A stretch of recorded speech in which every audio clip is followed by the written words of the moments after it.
함께 기도하겠습니다. 사랑의 주님, 오늘도 우리에게 주의 말씀을 허락하실 때 마음으로 믿고 의에 이를 수 있게 도와주시옵소서. 예수님의 이름으로 기도합니다. 아멘. 오늘 우리가 읽은 이 이사야의 말씀은 예수님께서 태어나시기도 600년 전의 이야기입니다. 오늘 우리가 53장을 읽는 내도록 예수님의 십자가 사건이 그림을 보는 듯이 그려주셨을 거예요. 주님이 맞음으로 인하여서 우리가 은혜를 입게 되었다는 사실, 십자가에서 우리가 경험하는 이 모든 이야기들을 이 600년 전에 이미 이사야를 통하여서 하나님은 우리에게 예언을 하셨고 그대로 이루어 가셨던 것을 오늘 우리는 보게 됩니다.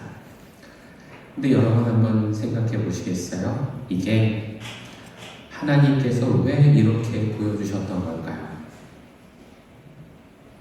어제 우리는 발렌타인데이를 맞이했죠.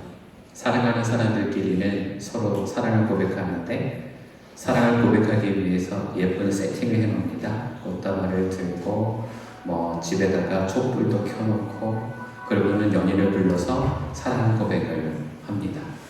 그럼 그건 세팅이 필요해요.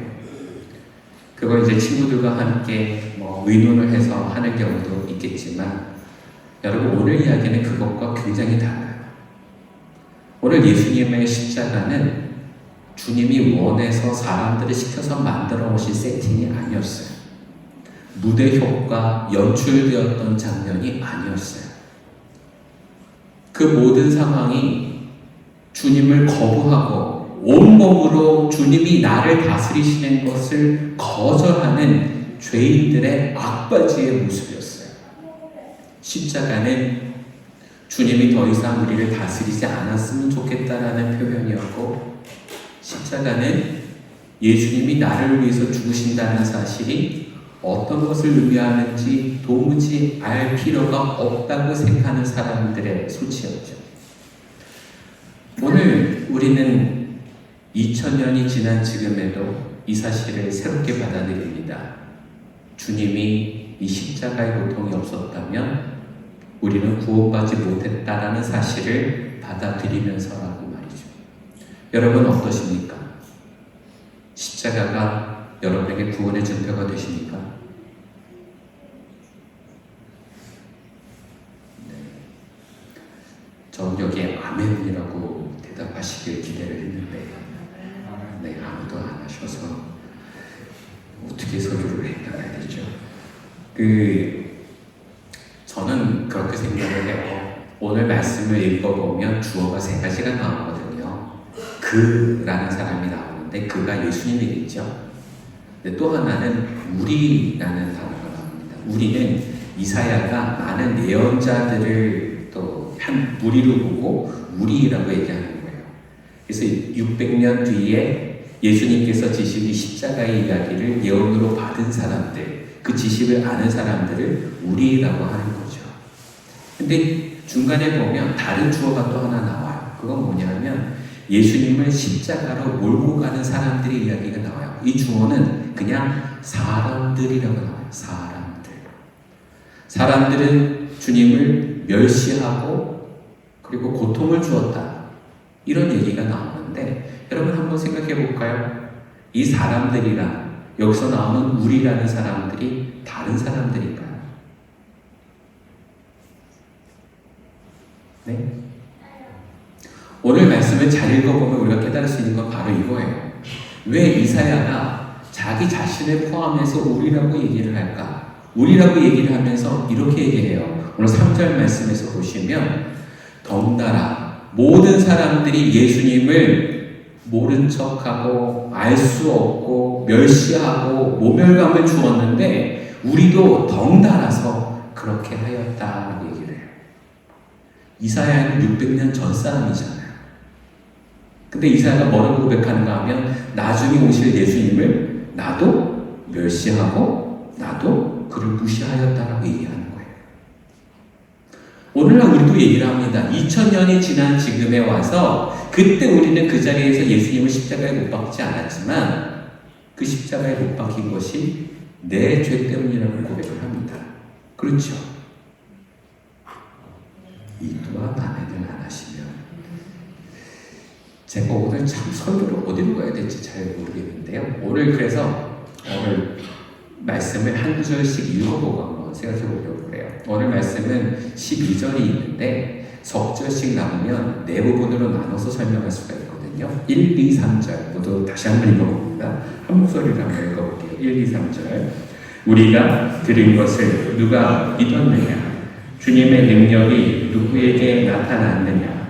그는 주님 앞에서 마치 연한 순과 같이 마른 땅에서 나온 싹과 같이 자라서 그에게는 고운 모양도 없고 훌륭한 풍채도 없으니 우리가 보기에 흠모할 만한 아름다운 모습이었다.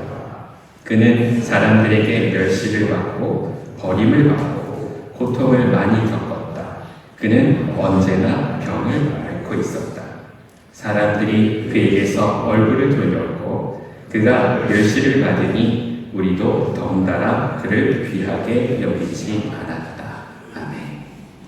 오늘 말씀에서 보시면 예수님께 사랑할 만한, 흠모할 만한 부분이 전혀 없었다라고 얘기를 해요.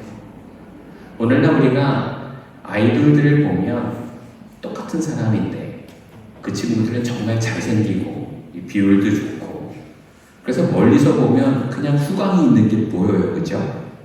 근데 예수님은 그렇지 않았대요. 예수님은 전혀 그렇지 않았대요. 어느 정도로 분별이 안 되는가 하면 가룟 유다가 예수님을 팔려고 나갔을 때에 대제사장들과 사인을 맞춥니다. 내가 가서 입맞춤하는 사람이 예수입니다 라고 얘기를 해요. 왜 그렇게까지 할까요? 워낙에 유명하셨는데 워낙에 소문이 많았었는데 왜 사람들은 예수님을 제대로 분간하지 못했을까요? 특별한 게 전혀 없었기 때문에 오늘 말씀처럼 전혀 구분이 안 될 만큼 평범한 사람이었기 때문에 멀리서 제자들과 함께 예수님이 같이 있으면 누가 예수인지 누가 제자인지 분간할 수가 없었다는 말이에요. 오늘 말씀에서 2절에서 보면 그걸 이렇게 표현을 해요. 연한 새싹이 났는데 그 새싹이 오늘 말씀에서 보면 마른 땅에서 나온 싹과 같았다. 여기 싹이라는 단어가 본래 싹이 아니고요. 원어로 찾아보면 뿌리라는 단어예요. 그러니까 무슨 뜻인가 하면 새로운 새순이 돋았는데 이게 순처럼 안 보이고 잎처럼 안 보이고 뿌리처럼 보이더라라는 거예요. 여러분 새순이 났는데 뿌리처럼 보이면 얘는 살 종자예요? 죽을 종자예요? 농부 같으면 이걸 남겨놓을까요? 뽑아낼까요? 그런 거예요. 그러니까 예수님은 그냥 흠모할 만한 것이 아무것도 없다 정도가 아니라 누가 봐도 참 볼품없다 정도로 우리가 보기에도 형편없었던 분이었던 것 같아요. 여러분이 인터넷에 한번 찾아보시면 아시겠지만 토리노 수이라고 있어요. 그걸 그 3D로 본을 떠서 예수님의 얼굴을 상상으로 이렇게 만들어낸 그 컴퓨터의 그 작품이 있는데 그걸 보시면 아, 예수님이 이렇게 생겼는가? 너무 실망스럽죠. 우리가 그동안 봐왔던 예수님은 어떤 분이세요? 꽃미남에다가 머리가 길고 늘 좋은 샴푸를 써서 이렇게 머리 결도 좋고 거기다가 아주 예쁜 양을 안고 다니시는 그런 분이었는데 실제로 예수님의 얼굴은 안 그랬다는 거예요. 어느 정도였을까? 3절을 보면 우리가 생각하지 못했던 구절이 나와요. 3절 그는 사람들에게 멸시를 받고 버림을 받고 고통을 많이 겪었다. 그 다음 말씀 그는 언제나 병을 앓고 있었다. 그는 언제나 병을 앓고 있었다. 여러분 복음서에는 이 내용이 안 나와요. 그래서 우리는 생각하기를 예수님은 늘 건강해서 다른 사람들을 고쳐주는 사람이라고 생각했지 예수님이 늘 병을 앓고 있었다는 사실을 한 번도 우리는 생각해 본 적이 없죠. 근데 여러분 이게 어떤 거라고요? 예언이죠. 예언. 그리고 주님은 이대로 실행하셨죠. 이대로 실행하셨어요. 그래서 예수님이 30살에 공생애를 시작하기 전에 그럼 30년 동안 뭘 하셨을까? 어떻게 지내셨을까? 우리는 이 한마디로 깨달을 수가 있어요. 많이 아프셨겠구나. 우리 지금 새 번역 성경을 보고 있는데 개역 개정에 보면 이 부분을 달리 얘기를 합니다. 어떻게 하는가 하면 그는 질고를 아는 자라. 그걸 몸으로 체득하고 경험해봐서 그게 어떤 아픔인지 아는 사람이라는 뜻이에요. 히브리서에서도 이 비슷한 말을 쓰세요. 그래서 뭐라고 얘기하는가 하면 그는 우리의 아픔이 어떤지 잘 모르는 사람이 아니요, 우리의 아픔을 체휼하시는 분이시다. 체휼은 뭐냐면 몸으로 느꼈다라는 거예요. 여러분이 열병을 받았을 때 그때 주님은 열병이라는 건 그래 몸에 열이 오르는 거지 이성적으로 판단하신 게 아니라 나도 아팠었어. 나도 열병이 있은 적이 있었어. 네가 그렇게 아팠겠구나. 주님은 그런 분이라는 거죠. 오늘 말씀은 그래서 오늘 우리에게 이렇게 위안을 줘요. 여러분, 우리는 세상에서 성공하길 바라죠.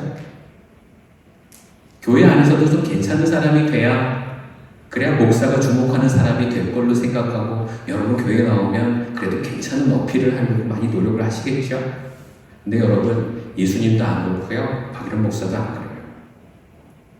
여러분이 잘난 사람이라서 돌보는 게 아니고요, 여러분이 고통스럽다면 당신의 고통 어떤 줄 내가 알아. 주님은 그런 분이라는 거죠. 팔이 다쳐서 오면 나도 팔 부러진 적이 있어. 눈이 너무 아프면 나도 그렇게 아픈 적이 있었는데. 암에 걸렸는데 주님도 얘기하시길 나도 암에 걸린 적이 있어 라고 얘기하신다는 말이죠. 30년 동안 무슨 일이 있었을까요? 여러분, 우리는 생각하기를 하나님이 놀라운 권능을 가지고 이 땅에 오셔서 그 권능을 가지고 십자가를 지셨다라고 생각할 때가 있어요.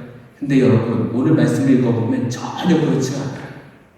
오히려 우리보다 육체적으로 너무나도 연약하신 분이 그렇게 태어나셔서 우리를 위해서 고통을 당하신 거예요. 어떤 거를요? 채찍에 맞음으로, 창에 찔림으로, 손에 못이 박힘으로. 나보다 뛰어난 사람이라서가 아니라. 여러분, 오늘 우리가 어떤 은혜를 받았는지 여러분과 제가 깨달아야 합니다. 그런데 바로 이 말씀을 받은 이사야가 이 얘기를 하고 있는 거예요. 600년 뒤에 태어나셔서 나를 위해서 십자가에 못 박히실 그 주님이 내 이 죄 때문에 돌아가셨다고. 그걸 고백하고 있는 거예요. 오늘 여러분과 저도 이 사실을 고백할 수 있게 되기를 바랍니다. 여러분, 우리는 잘 살려고 노력은 해요. 아무도 부인하지 않죠. 여러분이 그렇게 산다는 거 제가 보장하겠습니다. 참 열심히 사셨다는 거 제가 보장할 수 있어요. 근데 문제는 그렇다고 해서 죄를 안 짓고 살지는 않잖아요. 우리의 삶에 어쩔 수 없이 나를 파고드는 죄들이 있어요. 사랑해야 되는데 사랑하지 못할 때도 있죠. 근데 그 고통의 현장에서 주님은 뭐라고 얘기하시는가 하면 괜찮아, 내가 지고 갈 거야. 그리고 오셨단 말이죠. 근데 여러분, 슈퍼맨 같은 예수님이라면 얼마든지 주겠어요. 내 죄가 참 많은데 주님 다 지고 가세요. 어제도 제가 죄 졌거든요. 그거 모르고 계셨죠? 다 접어가지고 주님께 드릴 수 있어요. 다 감당하실 수 있다면. 근데 여러분, 지금 십자가 지는 분이 어떤 분이라고요? 30년 동안 늘 아프셨던 분. 나보다도 더 허약하신 분. 내가 어떻게 아픈지 늘 아시는 그분이 오늘 나를 위해서 이 십자가를 지신다는 거예요. 오늘 이 주님의 고난이 어떤 건지 또 한번 봅시다. 4절부터 6절도 한번 읽어볼게요. 4절에서 6절. 그는 실로 우리가 받아야 할 고통을 대신받고 우리가 겪어야 할 슬픔을 대신 겪었다. 그러나 우리는 그가 징벌을 받아서 하나님에게 맞으며 고난을 받는다고 생각하였다. 그러나 그가 찔린 것은 우리의 허물 때문이고 그가 상처를 받은 것은 우리의 악함 때문이다. 그가 징계를 받음으로써 우리가 평화를 누리고 그가 매를 맞음으로써 우리의 병이 나았다. 우리는 모두 양처럼 길을 잃고 각기 제 갈 길로 흩어졌으나 주님께서 우리 모두의 죄악을 그에게 지우셨다. 아멘. 이 부분을 읽을 때면 목이 안 밀 수가 없어요. 그가 찔린 것은 우리의 허물 때문이고 그가 상처를 받은 것은 우리의 악함 때문이다. 그가 징계를 받음으로 우리가 평화를 누리고 그가 매를 맞음으로 우리의 병이 나았다. 저는 이 부분을 읽을 때마다 제 어머니가 생각이 납니다. 저희 어머니는 좌골신경통이 있으셨어요. 그래서 골반도 아프고 무릎도 아프고 시골에서 개척교회 하신다고 아버지는 쌀도 제대로 못 얻어오셨는데 어머니는 무언가 산에서 나무를 뜯어다가 계속 우물가에서 씻고 그걸로 뭔가를 만드셨어요. 입식부업도 아니고 우물가에서 그걸 뭘 만드시려면 앉았다 일어났다 하는 걸 수십 번을 해야 돼요. 근데 저희 어머니는 신경통이 있으시니까 그게 너무 힘드셨을 텐데 그렇게 해서 늘 밥을 해주셨죠. 어릴 때는 그냥 그게 당연한 줄 알았어요. 그냥 아파도 해야지 먹고 살아야 되는데. 근데 여러분도 그러시겠지만 저도 50이 넘어가니까 비 오는 날이면 아픈 구석이 생겨요. 삶에서 이런 고통을 가지고 살아야 되나? 이걸 평생 어떻게 가지고 살지? 병원에 가도 늘 하는 말이 이제 연세가 드셔서 그래요. 이제는 그냥 친해지셔야 돼요. 방법이 없습니다. 이렇게 얘기를 할 때 마음에 뭔가 하나 얻어맞는 것 같아요. 우리 어머니는 이런 걸 끼고 사셨을까? 여러분, 우리는 밥 먹을 때 노고가 있다는 거 알아요. 이성적으로 생각하죠. 그런 고통 속에서 내가 커갔다는 거 알아요. 이해할 수 있어요. 그런데 여러분, 어머니가 그렇게 아플 때마다 밥을 짓는 때마다 포기하고 싶었었다는 마음, 그걸 이해한 적은 없었어요. 나이가 드니까 알게 되는 거죠. 몸이 아프니까 알게 되는 거죠. 삶에서 나를 위해서 어떤 사랑을 나한테 주셨던 것인지 나는 그 크기를 가늠할 수가 없었는데 내가 이제 아프게 되니까 이제 그게 가늠이 돼요. 엄청난 사랑을 받았던 거구나. 그 사랑이 정말 큰 거였구나. 그때 오늘 우리는 예수님을 향해서도 똑같은 걸 했다라는 걸 우리는 경험하게 됩니다. 5절 말씀 보세요. 5절 말씀에 보시면 4절 말씀 보시면 우리는 그가 징벌을 받아서 하나님께 맞고 고난을 받는다고 생각했다. 주님의 십자가를 이토록 나랑 상관이 없는 것으로 생각할 때가 있어요. 오늘날 우리도 마찬가지죠. 늘 우리는 은혜 속에서 살아간다라고 얘기는 하고는 있는데 그 사랑이 얼마나 큰 건지, 그게 과연 나를 위한 사랑인지 여러분 얼마나 알고 계십니까? 제가 여기 앉아있다 보니까 되게 춥더라고요. 여러분, 옆에 있는 사람 손을 한번 잡아주실래요? 따뜻하게 한번 보여주세요. 제가 오늘 더 감동적인 걸 경험하게 해드릴게요. 옆에 있는 사람의 손을 입김으로 한번 불어주실래요? 되게 따뜻해요, 그러면. 이걸 왜 제가 말씀드리는가 하면은요, 사랑도 마찬가지예요. 입으로만 하면은요, 늘 사랑은 머릿속으로만 있어요. 사랑해야 되는 거 알죠? 사랑 늘 있어야 되는 거 압니다. 근데 여러분, 교회가 사랑이 넘치는 곳인가요? 제가 고백할게요. 여러분, 세상에는요, 사랑이 넘치는 교회는 그 어디에도 없어요. 모든 교회가 사랑이 넘치지 않아요.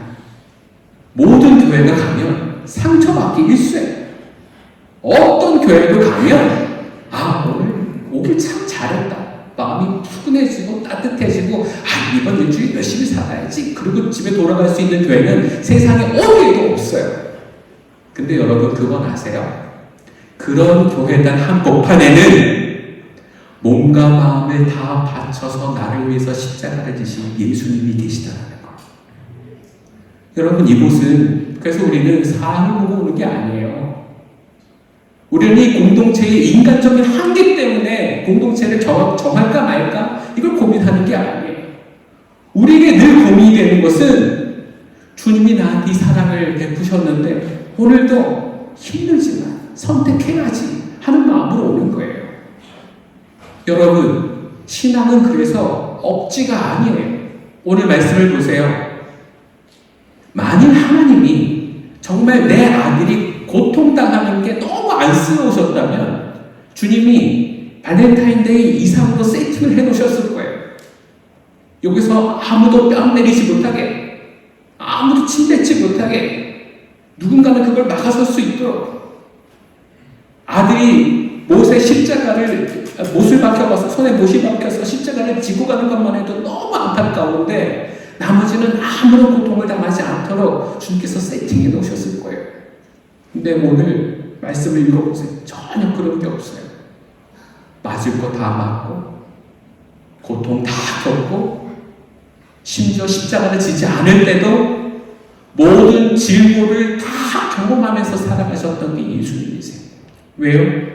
주님이 이 땅에 오신 것은 십자가를 지기 위해서가 아니라 우리를 사랑하는 것을 보이시기 위해서 오신 거거든요. 제가 제 아내랑 참 많이 싸워요. 여기 제대가 오기 전에도 한참 많이 싸웠는데 뭐 이유는 많죠. 당신 월급이 얼마인 줄 알아? 몰라. 근데 간다고? 주님이 보내셨으니까. 그러면 여러분 같으면 뭐라고 그러시겠어요? 네? 저희 아내가 저보고 혼자 가서 살려고 그래서 그럴까? 근데 여러분 그렇게 막 싸우다가 나중에는 그래요. 내가 아마 생각해봐도 당신이 날 사랑할 것 같지가 않아. 제가 아내한테 못할 말을 했죠. 근데 그 아내가 저한테 평생 잊지 못할 명언을 저한테 너무 해주더라고요. 나는 당신 정말 사랑하는데 당신은 나한테 사랑받지 못한다고 생각하는 건 정말 불행한 거야. 당신은 사랑받고 있는데 사랑받을 줄 모른다라는 건 정말 불행한 거야. 제가 그 얘기 듣고 나서 지금까지 회개를 하고 있는데 제 태도는 잘 변하지 않은 것 같아요. 근데 중요한 건 뭐냐면요, 여러분 이걸 알아야 되는 거예요. 내가 사랑받고 있다라는 거. 때때로 싸울 수 있죠. 화낼 수 있죠. 근데 이걸 의심하면 안 되는 거예요. 그 사람이 나를 사랑하고 있다는 거. 믿음도 마찬가지예요. 하나님이 나를 사랑하고 계신다라는 사실을 의심하지 마세요. 그걸 의심하는 순간 이게 전부 다 연극이 되어버리고 마는 거예요. 왜 십자가를 지셨을까요? 우리가 수련회 때마다 하는 성극 중에 하나일까요? 그냥 지나고 나면 아무렇지도 않게 다시 부활하시는 걸까요? 여러분, 죽음도 그런 게 아니고 부활도 그런 게 아니에요. 죽음은 진짜 죽을 만큼 아파서 죽은 거고, 부활은 살아날 수 없는 지경에서 일어나는 거예요. 주님이 그걸 하신 거예요. 무엇 때문에? 우리를 사랑하시기 때문에. 그걸 증명해 보이시고요. 여러분, 오늘 이 말씀 가운데 나를 위한 사랑의 말씀을 찾으시기를 바랍니다. 주님은 우리를 진짜로 사랑하십니다. 그거 우리에게 보이시고자 하시는 거예요. 7절부터 또 읽어볼까요? 7, 8, 9절 또 읽어봅니다. 그는 굴욕을 당하고 고문을 당하였으나 아무 말도 하지 않았다. 마치 도살장으로 끌려가는 어린 양처럼, 마치 털 깎는 사람 앞에서 잠잠한 암양처럼 끌려가기만 할 뿐 아무 말도 하지 않았다. 그가 체포되어 유죄 판결을 받았지만 그 세대 사람들 가운데서 어느 누가 그가 사람 사는 땅에서 격리된 것을 보고서 그것이 바로 형벌을 받아야 할 내 백성의 허물 때문이라고 생각하였느냐. 그는 폭력을 휘두르지도 않았고 거짓말도 하지 않았지만 사람들은 그에게 악한 사람과 함께 묻힐 무덤을 주었고 죽어서 부자와 함께 들어가게 하였다. 아멘. 주님은 아무 말도 하지 않으셨어요. 아무런 변명도 하지 않으셨어요. 아무런 원망조차 하지 않으셨어요. 우리가 지지난주에서도 봤었지만 마치 우리가 제사에 끌고 가는 어린 암양처럼 그냥 매 울면서 길을 따라갑니다. 여러분, 얼마나 주님이 말씀을 없으셨으면 말씀하신 걸 다 세보니까 7개밖에 안 된대요. 7개 중에 하나 우리가 기억하는 거 있어요.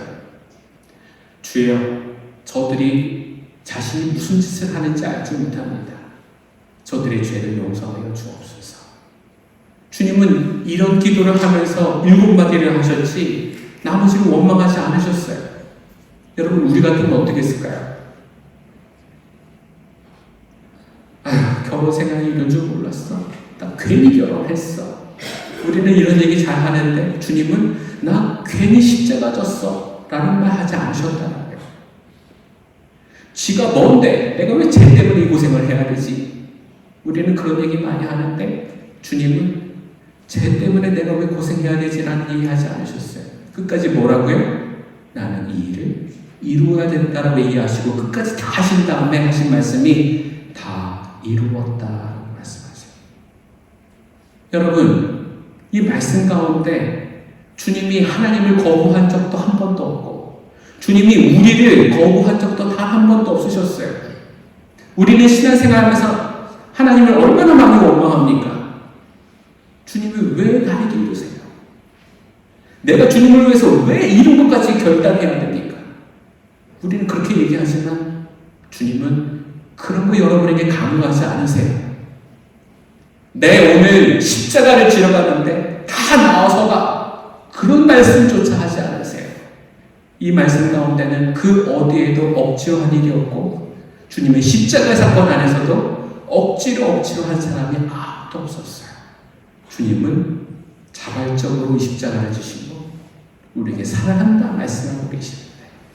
여러분과 제가 그 사랑을 깨닫게 되기를 그리스도 이름으로 간절히 축원합니다. 마지막 10절부터 12절 한번 읽어볼게요. 주님께서 그를 상하게 하고자 하셨다. 주님께서 그를 병들게 하셨다. 그가 그의 영혼을 속건제물로 여기면 그는 자손을 볼 것이며 오래오래 살 것이다. 주님께서 세우신 뜻을 그가 이루어 드릴 것이다.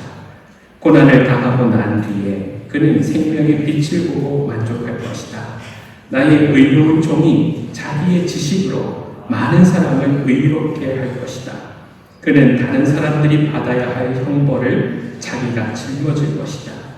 그러므로 나는 그가 존귀한 자들과 함께 자기 몫을 차지하게 하며 강한 자들과 함께 전리품을 나누게 하겠다. 그는 죽는 데까지 자기의 영혼을 서슴없이 내맡기고 남들이 죄인처럼 여기는 것도 마다하지 않았다. 그는 많은 사람의 죄를 대신 짊어졌고 죄 지은 사람들을 살리려고 중재에 나선 것이다. 아멘. 여기 10절에 이렇게 얘기를 해요. 주님께서 그를 상하게 하고자 하셨다. 주님께서 그를 병들게 하셨다. 여기에 주님은 아버지 하나님이세요. 하나님이 외아들을 우리에게 보내시면서 내가 그를 병들게 한다. 내가 그를 아프게 한다. 하고 얘기하셨다. 여러분, 어느 아버지가 자식을 다른 사람을 위해서 죽게 만들고 고통을 받게 그냥 내버려 두니까 그냥 아버지가 대신하지. 어느 아버지가. 하나님이 우리에게 이렇게 하신 이유는 딱 한 가지예요. 그분이 우리의 아버지가 되시기 위해서, 우리도 그분의 자녀가 되기 위해서 주님은 이 어려움을 무릅쓰고 계신 거란 말이죠. 이 말씀 가운데 이렇게 얘기해요. 11절에서 보시면 그는 생명의 빛을 보고 만족할 것이다. 정말 악함 속에서 죽어야만 하는 우리들을 위해서 십자가를 지시고 내 죄가 다 탕감하여질 때에 내 안에 생명의 빛이 다시 도는 것을 보고 주님은 기뻐하실 거라고 말씀하세요. 10절에 보시면 주님은 이렇게 얘기하세요. 그는 자손을 볼 것이다. 이 자손이 누군가예요? 우리예요, 우리. 육적인 자손이 아니라 은혜로 나왔던, 사랑으로 나왔던 자녀들을 얘기하는 거란 말이죠. 그게 우리예요. 귀한 사람들, 강한 사람들, 그들과 함께 의를 누린다고 하셨는데 그게 바로 우리예요. 어떤 사람이어야 할까요? 11절에서 보면 이렇게 얘기하세요. 나의 의로운 종이 자기의 지식으로 많은 사람을 의롭게 할 것이다. 여기 지식이 뭔가 하면 하나님의 뜻인 거예요. 십자가를 져야만 한다는 하나님의 뜻, 많은 사람을 위해서 스스로 죽어야 한다는 하나님의 뜻, 그걸 아는 게 지식인 거예요. 여러분, 기독교인은요 결코 운명론자가 아니에요. 하나님이 모든 것들을 다 만들어 놓으시고 예정 다 해놓으셨으니까 자 그대로 길을 가 하는 게 하나님이 아니에요. 기독교인은 어떤 사람인 줄 아세요? 하나님이 원하시는 것이 뭔 줄 알고 그것에 순종해서 이루어가면서 사는 삶을 사는 거예요. 우리는 그래서 운명론자가 될 수가 없어요. 우리는 삶을 변혁시키는 변혁자가 되어야 하고 우리에게 주어져 있는 아픔 가운데서 행복을 발견하고 사랑을 베푸는 자가 되어야 한다는 거죠. 지식을 가진 자만 이걸 할 수가 있어요. 주님이 바라시는 게 뭔 줄 아는 사람. 그래서 여러분 예배가 중요한 거예요. 예언을 받아야 되니까 주님이 하시는 말씀을 받아야 되니까 우리가 오늘 드리는 이 예배가 소중한 이유는 주님이 그 사랑을 우리 가운데서 결코 포기하지 않으셨다라는 삶의 역사가 오늘도 계속 지속되기 때문에 그래요. 왜 여러분이 나가서 영적인 싸움에서 승리하셔야 됩니까? 이유가 뭐죠? 여러분을 통해서 역사가 이루어지기 때문에 그래요. 주님께서 십자가를 지셨던 것이 헛되지 않기 위해서는 여러분의 삶이 성공해야 되기 때문에 그래요. 하나님의 은혜가 여러분을 통해서 이루어지는 것을 오늘 여러분과 제가 갈망하면서 살아갈 수 있게 되기를 바랍니다. 이게 어떻게 행복이 아닐 수 있어요? 이게 어떻게 사랑이 아닐 수 있어요? 이게 어떻게 기쁨이 아닐 수가 있어요? 여러분 사람으로 인해서 받는 사랑쯤은 아무것도 아니에요. 일본에 비하면. 공동체가 모였을 때 사람들 눈치 보는 거 아무것도 아니에요. 직장에서의 상관이 교회에 있기 때문에 교회 못 나온다? 여러분 그런 것쯤은 포기하세요. 이곳에 주님을 위해서 살아가는 여러분의 목적이 하나님의 뜻을 함께 이루어가는 놀라운 은혜가 이루어질 때에 주님은 기뻐하실 줄로 믿습니다. 어떻게 해요? 11절 말씀처럼 주님은 우리 안에 생명의 빛을 보고 만족하실 것이다. 제가 책을 보는데 슬론가 피아니스트 빌리라는 책이 있더라고요. 최상진 목사님이라는 분의 책인데 이분은 미국에서 노숙자들을 위한 교회를 지으셨어요. 그래서 슬럼가 한가운데에 이 교회가 있습니다. 이 교회에 나오는 사람들은 돈이 있는 사람들은 안 나와요. 힘들고 어려운 사람들, 돈이 없어서 먹을 거 달라는 사람들, 그리고 하소연할 데가 없어서 하소연하는 사람들만 와요. 근데 그 중에 빌리가 가장 열심히 신자였어요. 이유가 뭐냐 하면 이 사람은 호텔에서 멋진 레스토랑에서 피아노를 치고 그렇게 월급을 받고 살았던 사람이었는데 어느 날 손가락에 신경통이 시작하면서 이걸 제대로 연주할 수가 없게 됐죠. 직장을 잃게 됐어요. 갈 데가 없으니까 이 슬럼가로 왔는데 그나마 교회에서 반주를 하면 그러면 목사님이 사례비를 줍니다. 그곳으로 삶을 살겠어요. 오늘은 주머니에 $5가 있어서 그걸 가지고 편의점에 가서 먹을 걸 사고 그리고 돌아오는데 그걸 보고 있었던 한 사람이 총을 머리에다가 겨누고 야 아까 $2 거스름 받은 돈 내가 봤어. 그럼 나 줘. 그리고는 총부리를 건너대요. 누군지 봤더니 그동안 먹을 게 있으면 나눠 먹었었던 친구가 돈 달라고 내 머리에다가 총을 건드렸다는 거지. 그게 너무 속상해서 $2를 주고 그리고 교회 와서 엉엉 울면서 목사님한테 하소연을 하는 거예요. 그리고 소리를 질러요. 이게 뭡니까? 어떻게 그놈이 저한테 이럴 수가 있어요? 코 한쪽만 있어도 나눠 먹으려고 했었고 나한테는 친구라고 생각했는데 그 자식은 친구가 아니에요. 그러면서 큰 소리를 질러요. 근데 목사님이 그때 이렇게 얘기합니다. 빌리 당신 잘 치는 거 있잖아요. 주 하나님 지으신 모든 세계 연주 한번 해봐요. 그래서 이 사람이 그걸 피아노를 치는데 자신도 모르게 찬송가가 따라 나올 때야. 주 하나님 독생자 아낌없이 우리를 위해 보내주셨네. 이 가사를 부를 때 그냥 눈물이 쫙 쏟아지고요. 옆에서 목사님이 도와서 이렇게 얘기를 합니다. 빌리, 아까 그 사람 용서할 수 있겠어요? 빌리가 얘기합니다. 용서하겠습니다. 주님은 나보다 더한 것도 용서하셨는데 $2 모으라고. 그게 내 전 재산이긴 하지만 나중에 또 금방 생길 건데 뭐. 그러면서 주님 제가 잘못했습니다. 그리고 기도를 하래요. 여러분, 내가 얼마를 가지고 사는가 중요하지 않아요. 내가 얼마를 하나님 앞에 드리게 되는가 중요하지 않아요.